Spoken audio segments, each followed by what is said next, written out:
actions that you take in your business? I had this vision of who I wanted to be in my product, and when I put it out there, all of that like went away. Like the people who liked the product, the people who were telling me they were using it, was not exactly like who I wanted to use it. Like, not that you guys are bad or anything, but like I wanted it to be like a Chanel, like a luxury product. But that's not who I made it for. I made it for people like me, and I needed to serve my community and be intact with them. And like, as I'm moving forward, like I really want to, like it's more than a product, like it's a movement. Like you were saying with Crown and with your affirmations, like it's a movement. Like there's not a lot of us in the industry. And so like whenever I do start bringing that visual aspect to Base Butter, I make sure I put people who look like me or who look like us in front of that product. Like we want luxury products too. We are professionals, we have money, like we are into fashion, like we don't just shop at the beauty store around the corner, like we don't just use jam in our hair, we want good products. And so I'm going to continuously like serve my consumers and listen to them when I make that product. Dope. For myself, I was really using myself as like my target demo, you know, because I just had never heard my voice within that space again. But what I do now, like if you sign up for my newsletter, I do have a survey that I send out to my subscribers so I can get to know them better and get to know their needs. But I do a lot of like lurking on Twitter, Black Twitter in particular, Instagram, and I just like to see what is prompting a lot of fire within people, you know?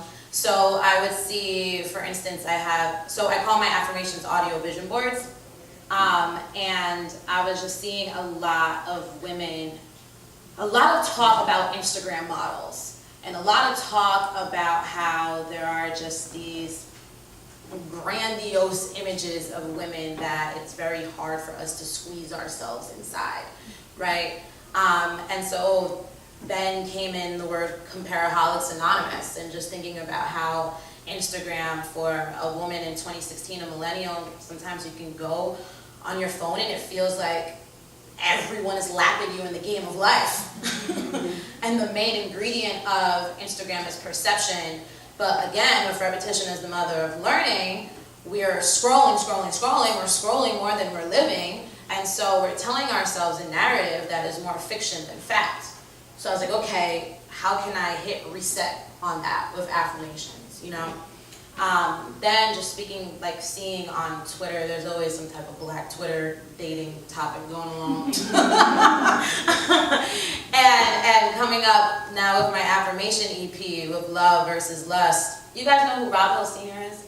Yeah. Okay. So I hollered out Rob Hill to help me with those affirmations because, you know, the more that we pour into ourselves, the stronger our significant other is going to be. Because at the end of the day, they're just a reflection of our truest selves. Not our best selves, but our truest selves, you know, because we're always striving for our best selves. And so I was just thinking about what does that sound like?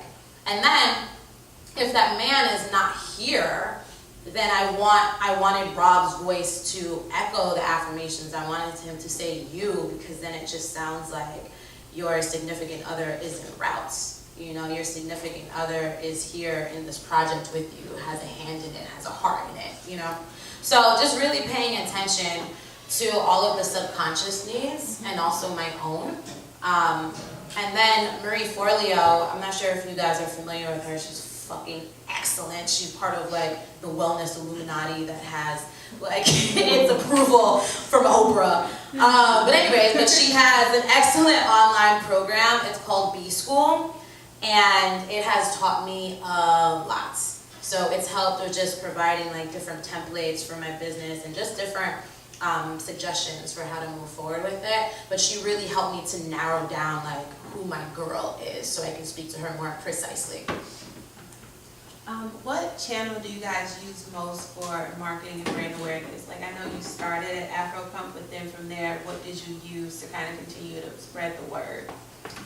So at Afro Pump, when we printed up the folded, what we called our 0 issue, we did exchange that for, we got people's email addresses and also Instagram follows. So it was like, we weren't charging, but it was like, give us your, follow us on Instagram. So Instagram ended up being like, it's because it's so visual, obviously, and this is a magazine, and we're portraying beautiful images of us. We figured that would be obviously the best platform to start on, and I think we reached like 1,000 within the month, and then so that was the end of August last year, and I think we just passed 12.5K, which, I mean, I haven't seen a lot of channels grow at that rate, so that Instagram has been a huge channel for us, definitely, because it's so visual. Yeah, please. Definitely social media, especially with like consumer products. Instagram, but I can say the most effective is in person. Like when I vend at events or pop-up shops where I just meet people, I really make effective connections in person, talking to the girl, like talking to her about the product, just having that genuine conversation about beauty and being Black and things like that. So, Yeah. I can actually give a concise answer for this too.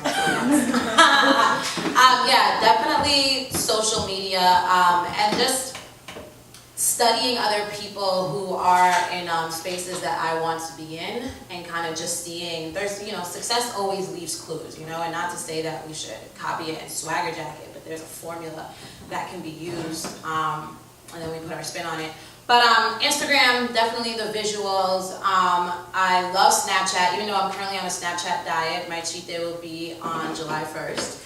I will return, but Snapchat is awesome because it takes away kind of, again, that anxiety, like how many people are going to be looking at this, what does it mean when other people see blah, blah, blah, blah. And then people are just more lucid on there, and you can just have a lot of direct communication. Like I'll send a lot of video messages to people, or if I ask something, I just get direct feedback. And in person, just like you were saying, in person, because especially in my work, people, you gotta pass like the energy test. You know what I'm saying? Because people are really like, fraud alert, I've got you. If I feel it, the sirens will go off. And I just like tangible connections, I'm on like the higher crest of millennials, so I was in college when Facebook dropped, but I also remember like singular, Okay, yeah, the orange guy. Yeah. You remember? Yes. So when did you take care of all the legal stuff, which is the worst part for me and for a lot of us, is like, when are we going to do our LLC and open a bank account? So like, when did you do it, and how did you go about it? Did you hire a lawyer, or did you kind of just Google the heck out of it and figure it out? What was that process like? For me, this is actually my third venture. I just decided to take the easy route and do LegalZoom. It handles everything. It's just, I think, kind of worth it just to have the peace of mind of I checked my, crossed my T's, dotted my I's. So back in, I think, 2009, I launched my first it was a digital platform for young professional women. And I think I had sent it through mail, and it was during some crazy, the economy had just crashed, and everything was backed up, and I was in California at the time, and I sent it away, and it came back 6 months later. It was so crazy. It was insane. So this time, LegalZoom saved me. But yeah, and in terms of timing, I think it was, once we started having people interested in paying us, it was like, okay, we need to do this. So yeah, just a couple months in, we just went ahead and did it. I did it when I knew I wanted to go in business. I did all the legal stuff in the beginning, and definitely just because I just didn't want to years down the road, the government's coming in my door or something. That's just me. But also for resources, I definitely had people who already did the journey before me. My older sister, she already started her business 3 years before me. And so it was easy to just always ask her, what do I need to do? What do I need to do? And I studied business in school, and so I have a lot of friends who are entrepreneurs, and so just really reaching out to my network and just asking people, that's the best way, because I would Google things, but Google tells you so many different things, and I wasn't sure which is right and which is wrong. And so really just like asking for help and having mentors in the beginning and just being vulnerable and learning from people. I think it's really important to, as organically as possible, diversify your friendships, because that came in handy for me, having a lot of different like lawyer friends, friends of lawyer friends. So for like trademarking, everything like that, I just asked one of my boys who used to be in the law field if he had anyone to recommend. So that was a direct connection right there. And then when it comes to music licensing, that was another one of my friends too, who that's just exactly their arena. But also, you want to have at least a general scope of things so that someone can't just take advantage of you being greener than a fresh blade of grass and just like talk you into circles. You want to at least have some sort of gist. And that just comes from self-education and just taking the time off to do that at times. And it doesn't have to, it is daunting, especially if you're like a true creative. You don't want to do that, John. You're like, no. But it's needed. It's needed because it's for your protection.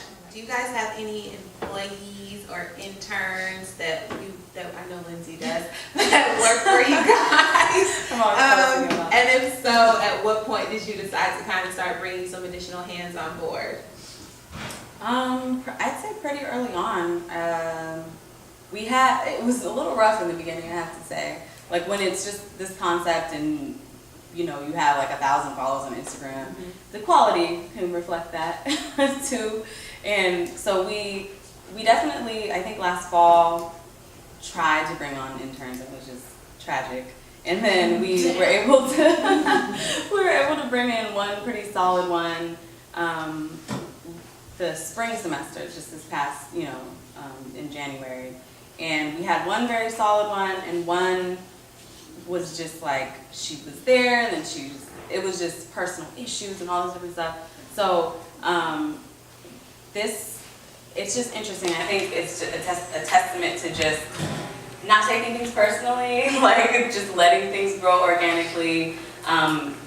As you continue forward, you put more systems in place. You're able to, do different things. We were able to put out a call on our Instagram, and I also used to work in a startup called Intern Queen, doing biz dev and stuff, and so used that platform.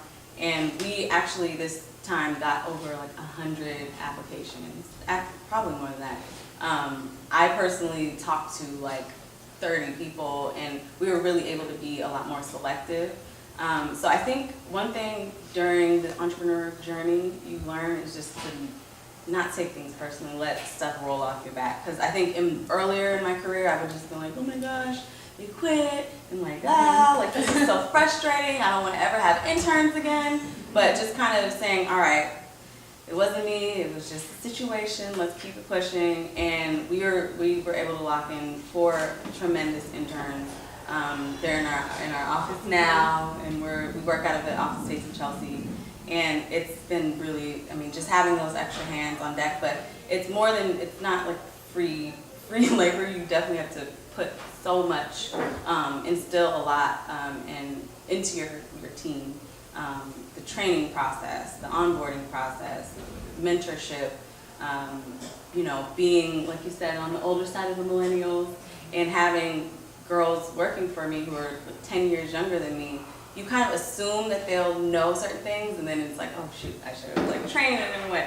So it's just definitely, I think entrepreneurship is just a constant learning process. Like, you just have to open yourself. It's very vulnerable because people are seeing you learn one-on-one, and so I definitely think we knew because of the nature of the business we would need more hands, because this first issue will have 35 pieces of content. Like 2 people doing that is a whole lot. So I think based on the nature of our business, we knew that would be part of our structure going forward. Okay, so actually, I do have 6 interns. I just brought on my interns for summer, and like even though it just launched in December, like things are moving so fast. You know, people were reaching out for opportunities to collaborate with me. I just envisioned so much needs to be done and I couldn't do it myself. Like, if you want to grow, you can't do it yourself, you need to bring on help, but like my pockets are not full yet. You just watch the film yourself. I used interns and I love them. And just to say, like, a lot of what she said about interns is very true, but I tried to get interns one time before and nobody accepted. And like, I was very like, I was like, oh man, like nobody was sore for us. But then like, I like reflected and like, I realized you have to sell to your interns. Like, when I first thought about it, well, you have to sell to your employees. When I first thought about it, I was like, oh, they're gonna wanna work for me because it's cool. Like, no, you have to reach out, you have to sell it to them. And really when I did like have more branding, a website, actually it was very visual. When I was having conversations with them, like I was trying to get them really hyped and excited about Base Butter. And just, you have to be super organized, like super organized. I planned out the whole summer for them. Like, if you really want people to do good work for you, you have to plan. You have to be 10 steps ahead of them. And I also realized, I thought when I brought in interns, I would have less work. Actually, you don't. You don't have less work. And so like, it's more work on your plate, but definitely if you want to grow, if you want to get things done, you need to like bring people on your team and you need to get them as excited as you are to work with you. Mm-hmm. Totally. I think my intern is here. Is this true? Hi, Alex! Should bring your ass up front, but I might scare you, kiddo. Anyways, all right, interns. Very important to me because my entire college career, I interned from first semester freshman year until last semester senior year. So I know how much internship shaped me personally and professionally. Sometimes I'm a bit of a control enthusiast. So I feel very comfortable doing a lot of things myself, especially like in the crawling stages, but I've just been training myself not to look at my brand as my baby. You know how we use this? Because it's not a baby. Like, people are allowed to say this is ugly, versus no one says your baby is ugly in real life. You know what I mean? Or you can like step away from your brand for the entire weekend versus your baby would starve to death. So yeah, so I don't look at it as a baby, meaning that I don't have to be so careful about who's babysitting in some instances. But an intern is very important to me, also because that's my form of giving back. You know, we were talking about how there is sometimes a lot of work that you have to do because you want to make sure that they have an experience, and this is not just like a new slave movement. Because interns will fight back now. Yo, it's gangsta out here now, man. I mean, like when I was interning. But they definitely, one, you get hands-on feedback. Two, yes, it's just another vibe. And then three, it helps with your own accountability as well, because someone is looking at you and seeing what your pacing is, and seeing what your consistency is, and seeing what your disposition is. And when it comes to, I guess, like the screening process, for me, I'm really into some recommendations from people that I know, because it's like my form of insurance. And I'm like, okay, I need someone to vouch for you. So that's really important. And then two, I need the most intrinsic enthusiasm for the brand. I cannot teach passion. I can teach maintenance of passion, but I cannot put that spark in you unless you actually came from my womb. Maybe it might be different. So if you really, really are like die hard for it, then I can work with that, even if there's a mistake that's made, even if it's like some slack, because that's always going to make me forgive you. And that's always what's going to keep both of us just running full speed. So what resources or tools would you recommend others use, or that have been really instrumental for you in running your business? You know, it could be a book or an app, or like anything that helps you day to day or in the big picture. I have a lot. In my consulting, when I do, digital marketing strategy, which is kind of, this Crown really started as a case study of sorts because I had no clients yet. I hadn't even quit my former job yet. And it kind of just grew out into its own thing. But one of the things, the tools that prompted me to do the empathy mapping and the business model canvas and all these different things it's called the business model generation.